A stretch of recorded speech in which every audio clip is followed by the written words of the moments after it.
Hi there, I'm your teacher Lionel Sagun, greeting a beautiful morning from Subic Elementary School, Division of Batangas.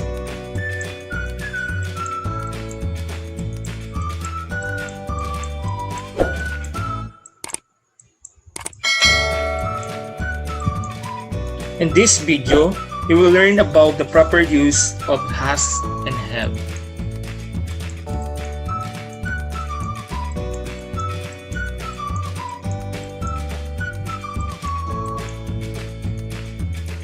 It is important to know how to use the verb to have correctly.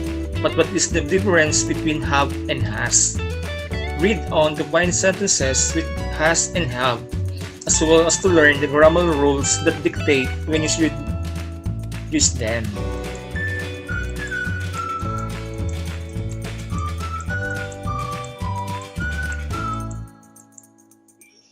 Has and have. Have is used with I, you, we, and they, and has used with he, she, and it. For example, I have spaghetti and meatballs ready for dinner. First person. Carl's roommate has a pet raccoon. Singular, third person.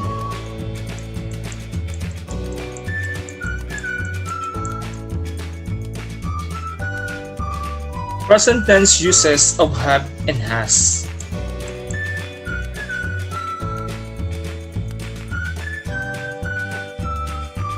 Both words are present tense forms of the verb to have.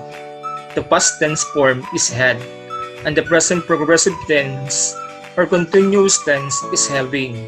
The correct verb conjugation depends on the sentence point of view.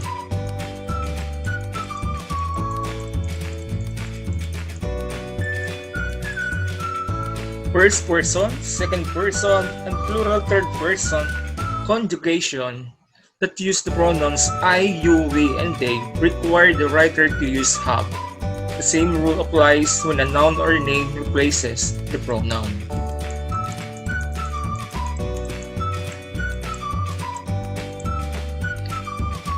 It indicates possession. One meaning of to have is to possess or hold something.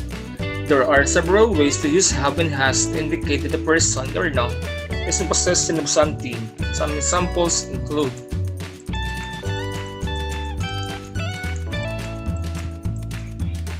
you have spinach in your teeth. I have spaghetti and meatballs ready for dinner.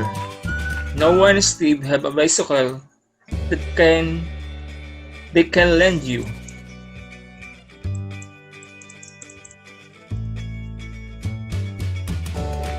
Singular third person conjugation use has. These pronouns include he, she, and it. Here are some example sentences that use has.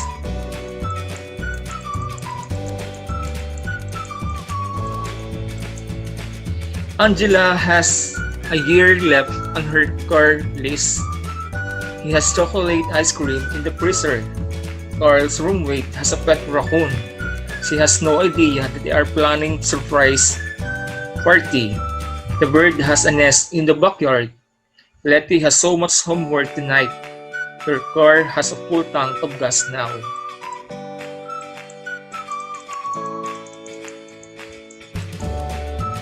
Have and has are modal verbs.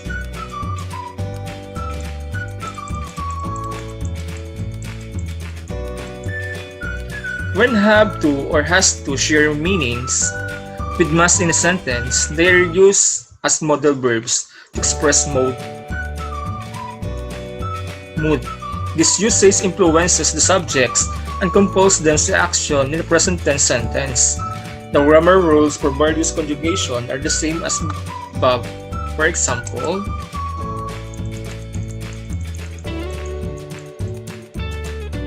I have to get to school on time.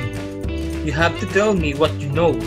She has to do well at the tryout if she wants to make the team. We have to work together on this project.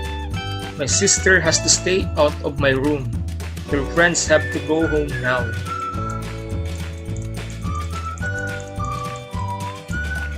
These examples are usually intuitive to English speakers. Using the wrong form of to have doesn't sound right, making it easy to identify. However, using proper subject-verb agreement doesn't stop in the present tense.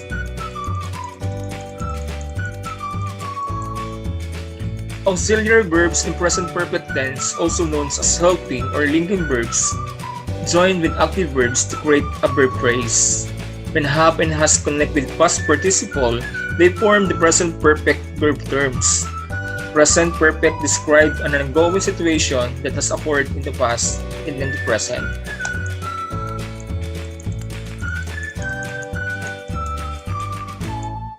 Here are some ways to establish the present perfect tense for I, you, we, and they conjugation with have. I have loved running my whole life. You have written a beautiful book. We have worked at the coffee shop for 5 years. My parents have owned their boat since I was born.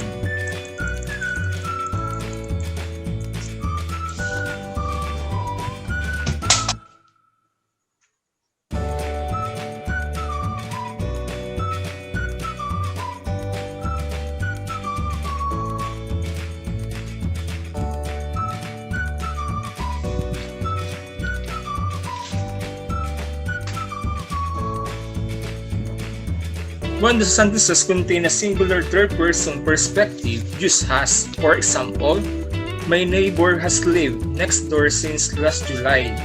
The school has needed repairs ever since last year's flood. She has known about the accident since she saw the news last night. It has been hot in California all month.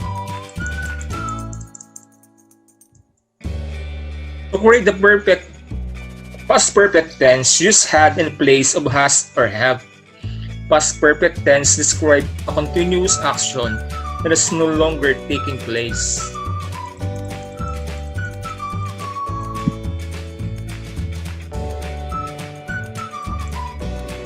Construction of have. American English reserves most of its have-related construction for the present perfect tense. The point of view of the sentence as well as the verb tense indicates which construction which you should use. Here are some examples of construction that use the word have.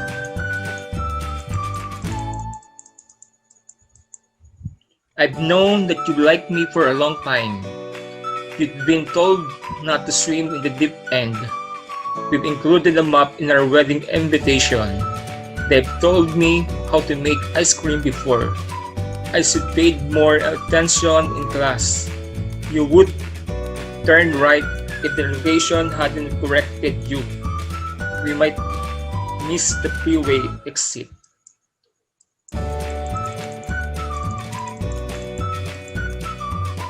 Note the ending VE is consistent when the noun is first, second, or singular third person. The rule is the same even when modal verbs like should, would, could, and might are present.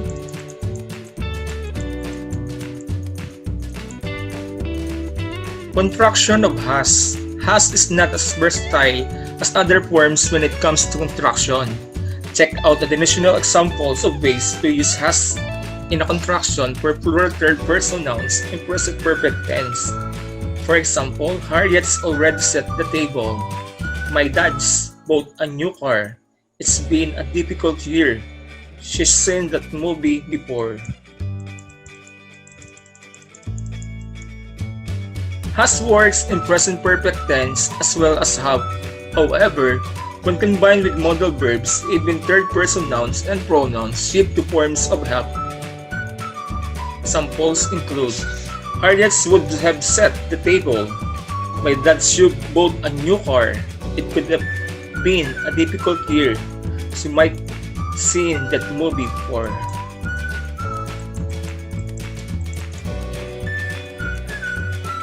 Modal verbs change more than just the mood of the sentence. They are some of the only instances in which you have in a singular third-person conjugation. Construction Contraction to show possession. Unlike British English, American English doesn't typically use contraction when indicating possession. Others can get confusing with contraction of is. However, it is used in possessive contraction when combined with the word got. For example,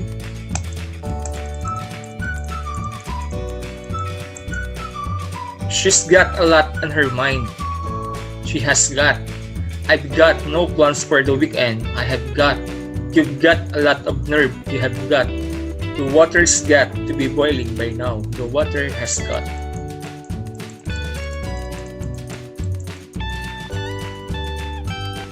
Thank you. Subscribe and like my channel. Also remember, I'm your teacher, always ready to help you.